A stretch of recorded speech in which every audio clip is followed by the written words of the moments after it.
kabar netizen, kembali lagi di channel Dua Kaki. Welcome back to with me. Apa kabar semuanya? Semoga sehat selalu, mudah rezeki, panjang umur, panjang anu ini dan itu ya guys ya. Seperti biasa guys, kali ini kita pengen ngebahas soal politik lagi ya guys ya. Karena ini semakin viral dan semakin memanas soal memakzulkan Mas Gibran nih guys ya. Langsung aja kita bacain berita seperti apa. Tapi jangan lupa buat kalian klik dulu tombol like, komen, dan subscribe di bawah ini. 3, 2, 1. Nah, lanjut ke Twitter. Gibran harus dimakzulkan. Nah, kira-kira kalian setuju nih? Sebelum gua putar videonya, kira-kira kalian setuju nggak soal pemakzulan Mas Gibran ya guys ya? Kalau setuju nggak setujunya silahkan komen di kolom komentar guys.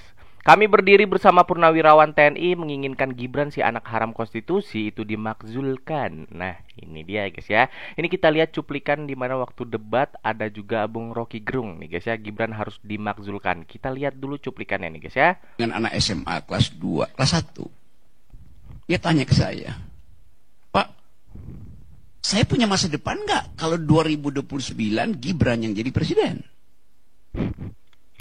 Pertanyaan simpel. Saya tanya, kenapa Anda bisa kamu tanya begitu? Ya kan katanya belajar politik. Tapi saya mau belajar politik dari siapa? Dia ngoceh. Jadi kita mulai melihat bahwa kendati tadi secara politis susah, tetapi drive psikologi publik mengarah pada pemakzulan Gibran. Itu soalnya. Ya nggak bisa, secara konstitusi ada, tetapi secara politik nggak mungkin tuh. Lo politik itu bukan the art of the possible yang mungkin mana, tapi the art of attacking the impossible. Kira itu yang lagi ditempuh oleh Purnawirawan. Memang kita tahu Purnawirawan sekarang lagi menempuh untuk pemakzulkan Mas Gibran sebagai wakil presiden ya guys ya, ataupun dilengserkan sebagai wakil presiden teman-teman. Jadi kita bakalan tunggu aja perkembangannya seperti apa. Dan kemarin juga di Jakarta sudah ada masa demo untuk pemakzulan Mas Gibran. Ini sudah bergerak nih masa nih guys ya. Jadi makanya kita tunggu perkembangannya seperti apa ya guys ya. Kita lanjut. Kenapa? Lagi, guys. Karena dia menunggangi dalam pengertian baik. Gelombang protes yang bertahun-tahun, berbulan-bulan, ada terus nama itu. Fufu Fafa, ijazah palsu, paman, siapa namanya itu. Jadi di benak publik tertanam itu. Dari mak-mak sampai anaknya yang SMA tadi pagi. Saya ketemu bilang hal yang sama itu. Nah, begitu kira-kira pendapat dari Bung Rocky Gerung ya guys ya. Kira-kira nanti masa depan anak bangsa bisa nggak belajar politik itu dari Mas Gibran kalau misalnya Mas Gibran nanti menjadi presiden. Ini makanya 2029 ini cukup berbahaya juga ya guys ya. Ada potensi untuk Mas Gibran maju di Pilpres 2029 nih guys ya. Lanjut episode terakhir, Geng Solo tamat. Geng Solo nggak tuh ya guys ya. Nih buat kalian yang tahu Geng Solo siapa-siapa aja, silakan komen di kolom komentar nih guys ya. Siapa kira-kira Geng Solo nih guys? Tadi Barreskrim ternyata juga lagi sibuk dengan masalah korupsi. Nah, kita acungi jempol ya. Kemudian terbuka ya, bahwa masalah Jokowi itu tidak hanya soal ijazah palsu saja ya. Tapi masalah korupsi juga, dari soal reklamasi pantai utara Jakarta, reklamasi Banten, PIK 1, PIK 2, demikian juga Rempang, lalu terakhir Raja Ampat. Ini harus dibongkar semua. Nih Raja Ampat juga. Ini memang Raja Ampat lagi panas-panasnya nih guys ya. Kemarin kan kita tahu Pak Prabowo sudah menyatakan kalau izin penambangan nikel di Raja Ampat sudah dicabut semuanya nih guys ya. Ini gua nggak tahu nih, cabut sementara ataupun cabut permanen ya guys ya. Karena memang Raja Ampat kemarin izinnya keluar di era Pak Jokowi ya guys ya.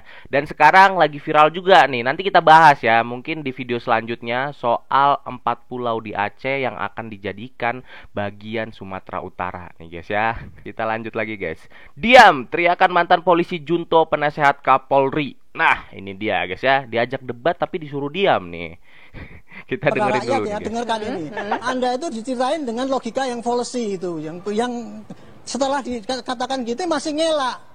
Sekarang Barreskrim bandingkan justru itu Pak, sebenarnya kan kami mengajukan proses gelar perkara khusus agar terbuka apa yang disampaikan Barreskrim. Nggak terbuka, kemarin nggak terbuka. Gelar perkara tidak pernah dilakukan. Bagaimana kami bisa meyakini produk itu benar apa yang dibandingkan? Tapi kata Pak Rianto tadi barusan nggak ada keharusan saya tidak menganggap tidak penting karena beliau bukan perwakilan Barreskrim. Gelar perkara yang melaporkan beliau katanya kan kita jangan bohong. Yang melaporkan Saya yang kedua kali beliau berbohong di depan saya. Satu dulu. Silakan Pak Ahmad. Beliau katakan ada pasal provokasi.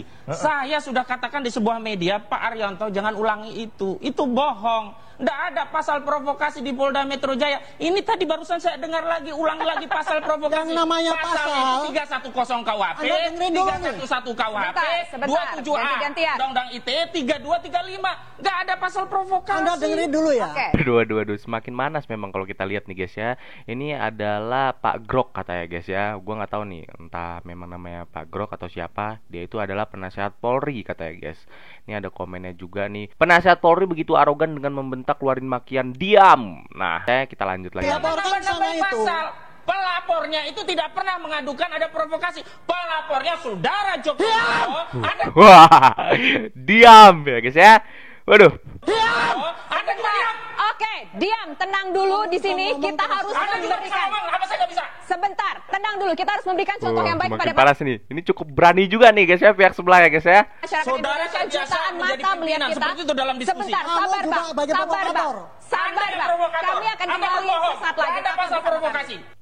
Wah, seru ya guys ya. Jadi gimana menurut kalian setelah kalian lihat video ini ya? Ini penasehat Polri, gua nggak tahu ya, ini katanya kan sering rapat-rapat apa segala macam ya guys ya, tapi membentak lawan debat saat perdebatan berlangsung ya guys ya. Silahkan komen di kolom komentar ya guys ya. Lanjut, anak muda sotoy pemuja Gibran. Pemuja Gibran anjir. Pemuja Gibran ini dikasih paham sama Bang Ray Rangkuti. Ini kita dengerin dulu guys. Konteks terkait dengan polemik pemakzulan Mas Gibran ini, saya menduga bahwa polemik ini ada yang mengorkestrasikannya. Bahwa siapa orkestratornya tentu bisa kita perdebatkan dan kita bisa bahas dalam forum-forum yang lebih analitik, lebih strategik dan lebih panjang. Namun intuisi politik saya mengatakan ada poin yang disebut kosong tadi nih. Enggak gitu Bang, Abang saya nggak pernah menyela Abang yang kosong. Saya menduga kalau udah masuk, Abang sebagai senior harus menunjukkan cara berdebat dan cara berdiskusi yang baik dan tidak bermanfaat. Bukan kemudian Abang menontonkan sebuah contoh yang buruk sebagai seorang senior. Jangan gitu Bang, malu Abang udah tua. Gini Bang, biarkan saya bicara dulu Bang. Lebih malu kalau mendukung orang berkuasa dari proses yang dinastik. Abang merasa sebagai senior merasa paling benar. Enggak semua itu jauh lebih memalukan. Bang, begini Bang.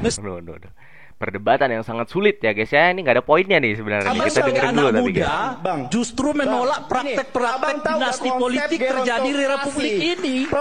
Kenapa itu harus ditolak? Karena tidak ada manfaatnya bagi bangsa ini yang namanya dinasti politik. Oleh karena itulah anak-anak muda harus terus harus diingatkan. Apaan sih anjir? Kenapa debatnya berdua ya guys ya? Bisa nggak satu-satu kalau debat ya guys ya? Makanya kita kalau dengerin yang kayak gini agak seru juga tapi ke depan sebagai orang yang menolak dinasti politik. Bagi kita semua Gibran itu proses dari dinasti politik.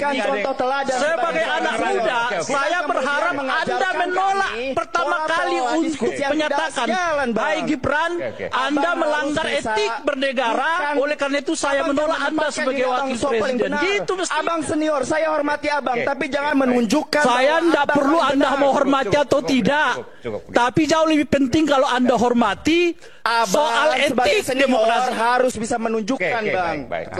Begitu kira-kira ya guys ya. Ini katanya pemuja Mas Gibran ya. Kita dengerin tadi memang debatnya agak sulit ya untuk kita cerna ya guys ya. Tapi nggak apa-apa, kalian bisa komen aja di kolom komentar gimana menurut kalian soal perdebatan ini ya guys ya. Lanjut, aksi konvoi makzulkan Gibran dan adili Jokowi ricuh. Nah, ini kita dengerin dulu dan kita lihat dulu nih guys ya. Kemarin ini guys.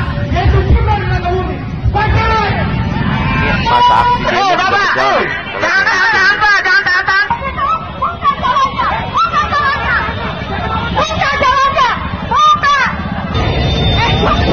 Kepada masa kami minta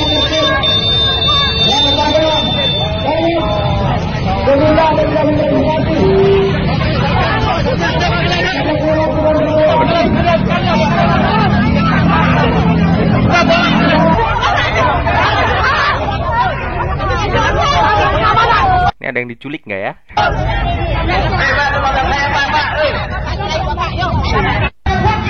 Ya, begitu kira-kira guys. Kemarin adalah konvoy untuk memakzulkan Mas Gibran. Tapi yang jelas mereka datang tujuannya adalah untuk menyuarakan pemakzulan Mas Gibran itu berlangsung ya guys ya. Baik teman-teman, sekaligus ini menutup video kali ini. Terima kasih buat kalian yang sudah nonton. Kita tunggu aja soal pemakzulan Mas Gibran, ijazah palsu ataupun berita-berita lainnya ya guys ya. Dan sekali lagi terima kasih buat kalian yang sudah nonton. Gua Dua Kaki undur diri. Sampai jumpa nanti.